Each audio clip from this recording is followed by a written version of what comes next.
బాహుబలి తర్వాత ప్రభాస్ సంపాదించుకున్న hype, fan following, market అద్భుతం.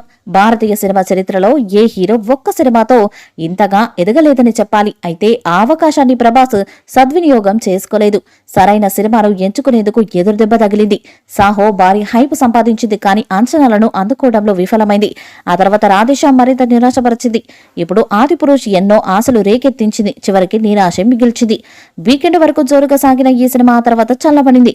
వరుసగా మూడో డిజాస్టర్లో ప్రభాస్ ఖాతాలో జమ కావటం ఖాయం. ఎప్పటిలాగే ప్రభాస్ అభిమానులు తదుపరి సినిమాపైనే ఆశలు పెట్టుకున్నారు. బాహుబలి తర్వాత ప్రభాస్ మోస్ట్ ప్రామిసింగ్ సినిమాగా సలార్ కనిపిస్తుంది. కేజీఎఫ్ తో సంచలనం సృష్టించిన ప్రశాంత్ నీల్ ఈ చిత్రానికి దర్శకత్వం వహిస్తున్నారు. ప్రశాంత్ ప్రభాస్ కి హిట్ ఇవ్వగలడని, బాగా ఎలివేట్ చేయగలడని అభిమానులు ఆశిస్తున్నారు. ఎట్టి పరిస్థితుల్లో ఇది మిస్ ఫైర్ కాదనే ఆలోచనలో ఉన్న అభిమానులు ప్రశాంతంగా ఉన్నారు. మాస్ ఇమేజ్ లేని యష్ ని మాస్ హీరోగా ప్రమోట్ చేశాడు ప్రశాంత్. అలాంటిది ప్రభాస్ లాంటి కటౌట్ ని ఎలా చూపిస్తాడో అని అందరిలో ఉత్కంఠ నెలకొంది. ఈ చిత్రం బాక్స్ ఆఫీస్ ను సులభంగా దున్నుతుందని అభిమానులు అంచనా వేసేస్తున్నారు.